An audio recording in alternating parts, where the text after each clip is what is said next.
औज़ुबिल्लाहिमिनश्शैतानिर्रजीम बिस्मिल्लाहिर्रहमानिर्रहीम। दोस्तों, इस वीडियो में आज हम बात करेंगे हज़रत इब्राहीम अलैहिस्सलाम की पैदाइश के मुताल्लिक़ कि उनकी पैदाइश कैसे हुई और जब नमरूद ने हज़रत इब्राहीम अलैहिस्सलाम को आग में डाला तो उनके साथ क्या हुआ और नमरूद की इबरतनाक मौत की वजह एक छोटा सा मच्छर कैसे बना। जी तो दोस्तों, वीडियो को स्टार्ट करते हैं, लेकिन इससे पहले अगर आप हमारे चैनल पर नए हैं तो प्लीज़ इसको सब्सक्राइब कर लें, वीडियो को लाइक करें और कमेंट करके ज़रूर बताएं कि ये वीडियो आपको कैसे लगी। कुछ रवायात में आता है कि हज़रत इब्राहीम अलैहिस्सलाम के वालिद का नाम आज़र था, लेकिन हकीकत में हज़रत इब्राहीम अलैहिस्सलाम के वालिद का नाम कुछ और ही था। आज़र उनके चचा थे जो कि एक मुशरिक थे, और कुरान मजीद में इरशाद है कि कोई भी पैगंबर मुशरिक बाप की औलाद में से नहीं है, जिससे साबित ये होता है कि हज़रत इब्राहीम अलैहिस्सलाम के वालिद मुशरिक नहीं थे। दोस्तों, अल्लाह ताला ने इस पूरी दुनिया की बादशाहत 4 बादशाहों को अता की थी, जिनमें से 2 मुसलमान थे और 2 काफिर थे। 2 मुसलमान बादशाहों के नाम हज़रत सुलेमान अलैहिस्सलाम और हज़रत ज़ुल्क़रनैन अलैहिस्सलाम है, जबकि काफिर बादशाह में से एक नमरूद है। दोस्तों, नमरूद को अल्लाह ताला ने पूरी दुनिया की बादशाहत अता की और वो अपनी बहुत ज़्यादा ताकत की वजह से तकब्बुर में आ गया और खुदा होने का दावा कर बैठा। दोस्तों, जब नमरूद ने खुदा होने का दावा किया तो लोगों ने उसे खुदा मानने से इनकार कर दिया। और दोस्तों, बहुत ज़्यादा ताकत की वजह से जो भी उससे इनकार करता वो उसे कत्ल करवा देता और लोगों पर बहुत ज़्यादा जुल्म सितम करता। दोस्तों, एक रात नमरूद सो रहा था और उसने बहुत ही ज़्यादा खौफनाक ख्वाब देखा। उसने ख्वाब में ये देखा कि एक सितारा आसमान से आता है और उसकी पूरी सल्तनत को तबाह बर्बाद कर देता है। उसने अगले दिन तमाम बड़े आलमों और नजूमियों को बुलाया और उसे अपना ख्वाब बताया।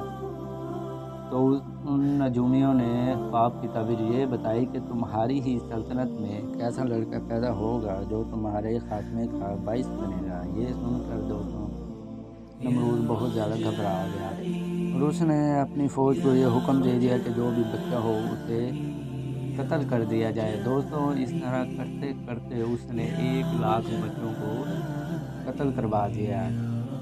लेकिन जब हज़रत इब्राहीम अलैहिस्सलाम की पैदाइश का वक्त नज़दीक आया तो हज़रत इब्राहीम अलैहिस्सलाम के वालिद जंगल में गए और वहाँ एक गार खोदी और हज़रत इब्राहीम अलैहिस्सलाम की विलादत उस गार में हुई। और दोस्तों, हज़रत इब्राहीम अलैहिस्सलाम दूसरे बच्चों की तरह बड़े नहीं हुए, ये बहुत ही कम अरसे में बड़े हुए हैं। हज़रत इब्राहीम अलैहिस्सलाम की वालदा उस गार में जाती और हज़रत इब्राहीम अलैहिस्सलाम को दूध पिलाकर वापस आ जाती।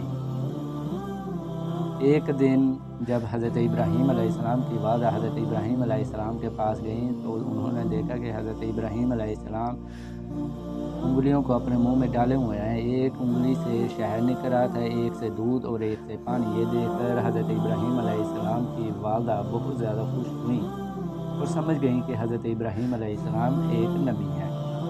दोस्तों, हज़रत इब्राहीम अलैहिस्सलाम ने जब नबुव्वत का दावा किया तो हज़रत इब्राहीम अलैहिस्सलाम के अलावा कोई भी शख्स अल्लाह ताला की इबादत नहीं करता था। तमाम लोग शिर्क में मुब्तला थे।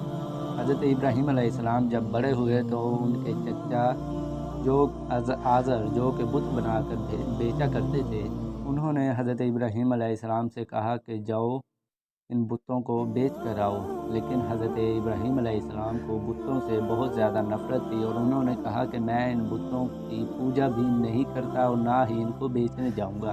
उन्होंने अपने चचा को बहुत बार तौहीद की दावत दी, लेकिन उन्होंने इनकार कर दिया। हज़रत इब्राहीम अलैहिस्सलाम की कौम ने बुतों की पूजा के लिए एक बहुत बड़ा कमरा बना रखा था और उस कमरे में जाकर वो बुतों की पूजा किया करते थे।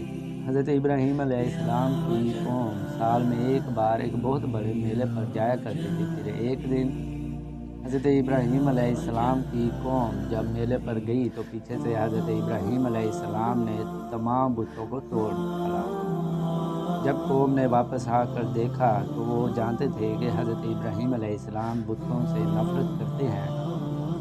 اس لیے انہوں نے ہی اسے توڑا ہوگا۔ پھر حضرت ابراہیم علیہ السلام کے پاس پہنچ گئی اور انہوں نے حضرت ابراہیم علیہ السلام سے کہا کہ تم نے ہمارے خداؤں کو کیوں توڑا؟ حضرت ابراہیم علیہ السلام نے ان سے کہا کہ تمہارے خدا تو بول سکتے ہیں، کھا پی سکتے ہیں، تو تم خود جا کر بڑے خدا سے پوچھو کہ اس نے کیوں انہیں مارا۔ اسے غصہ آ گیا ہوگا اور اس نے انہیں توڑ دیا ہوگا۔ یہ سن کر قوم لاجواب ہو گئی اور ان کے پاس کوئی ثبوت نہ تھا۔ یہ افواہ اڑتے اڑتے نمرود کے پاس پہنچی۔ حضرت ابراہیم علیہ السلام نے نمرود کو بھی بہت بار توحید کی دعوت دی، لیکن نمرود نے انکار کیا۔ پھر ایک دن نمرود نے حضرت ابراہیم علیہ السلام سے فرمایا کہ تمہارا خدا کون کون سی خوبیوں کا مالک ہے؟ حضرت ابراہیم علیہ السلام نے فرمایا کہ وہ موت بھی دیتا ہے اور زندگی بھی دیتا ہے۔ تو یہ سننے پر نمرود مسکرا دیا اور اس نے 2 قیدیوں کو بلوایا۔ جسے کل موت کی سزا ہونے والی تھی اس نے اسے آزاد کر دیا اور جس نے جینا تھا اسے قتل کر دیا۔ نمرود نے کہا کہ ایسا تو میں بھی کر سکتا ہوں۔ پھر حضرت ابراہیم علیہ السلام نے اس سے کہا کہ اگر تم واقعی سچے خدا ہو تو تم سورج کو مشرق کی بجائے مغرب سے طلوع کرو، میرا خدا تو یہ کرنے پر قادر ہے۔ یہ سن کر نمرود لاجواب ہو گیا۔ پھر جب حضرت ابراہیم علیہ السلام نے بتوں کو توڑا تو نمرود کو موقع مل گیا کہ وہ حضرت ابراہیم علیہ السلام کو سزا دے۔ اس نے لوگوں کو حکم دیا کہ تم بہت بڑی آگ جلاؤ۔ وہ آگ 80 میٹر چوڑی اور 80 میٹر ہی بلندی پر تھی۔ جو پرندہ بھی اس سے اوپر گزرتا وہ راکھ ہو جاتا۔ حضرت ابراہیم علیہ السلام کو اس آگ میں ڈالنے کے لیے منجبین بنوائی گئی اور حضرت ابراہیم علیہ السلام کو اس منجبین میں ڈال کر آگ میں پھینکا گیا، لیکن اللہ تعالیٰ کے حکم سے وہ آگ حضرت ابراہیم علیہ السلام کے لیے ٹھنڈی ہو گئی اور حضرت ابراہیم علیہ السلام کچھ دنوں کے بعد اس آگ سے نکل آئے اور پھر جا کر دوبارہ بہت سارے لوگ یہ دیکھ کر بہت زیادہ پریشان ہوئے اور کئیوں نے تو حضرت ابراہیم علیہ السلام پر ایمان بھی لایا اور اللہ کی عبادت کرنے لگے۔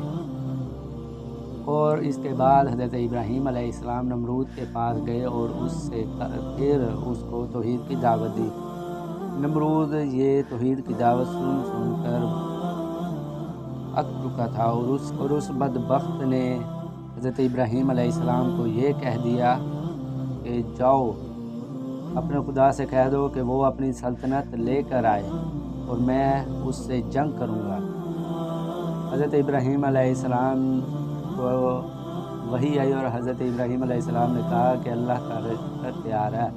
دونوں کے درمیان ڈیٹ فکس ہو گئی اور اس تاریخ کو جب نمرود کی فوج پہنچ گئی تو پھر نمرود نے کہا کہ تم اپنے خدا کی فوج کو بلاؤ۔ پھر اللہ تعالیٰ نے مچھروں کا ایک گروہ ان کی طرف روانہ کر دیا۔ وہ مچھر اتنے زیادہ تھے کہ سورج بھی دکھائی نہ دیتا تھا اور وہ مچھر جس بھی شخص پر لڑتا اس کا گوشت جسم سے جھڑ کر نیچے گر پڑتا اور بہت عبرتناک موت مرتا۔ یہ دیکھ کر نمرود اپنے محل کی طرف بھاگا اور بھاگ کر ایک کمرے میں چھپ گیا۔ پھر ایک چھوٹا سا لنگڑا سا مچھر اس کی ناک میں گھس گیا اور ناک میں گھسنے کی وجہ سے اس کا دماغ چاٹتا تھا، جس کی وجہ سے نمرود کو بہت زیادہ تکلیف ہوتی تھی اور وہ جو کوئی بھی اس کے دربار میں آتا وہ اس سے جوتے مرواتا تھا۔ اس مچھر سے پہلے جو کوئی بھی اس دربار میں آتا اس سے وہ سجدے کرواتا تھا، لیکن مچھر کے گھسنے کے بعد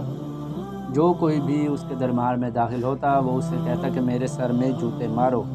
جوتے مارنے کی وجہ سے اسے کچھ نہ کچھ سکون ملتا تھا، لیکن اللہ تعالیٰ نے اسے عبرتناک سزا دی اور اسے معاف نہیں کیا۔ وہ اسی مچھر کے دماغ چاٹنے کی وجہ سے مر گیا۔ دوستو یہ تھی نمرود کی کہانی اور حضرت ابراہیم علیہ السلام کی پیدائش کا واقعہ۔ دوستوں اگر آپ کو یہ ویڈیو پسند آئے تو لائک اور کمنٹ کر کے ضرور بتائیں۔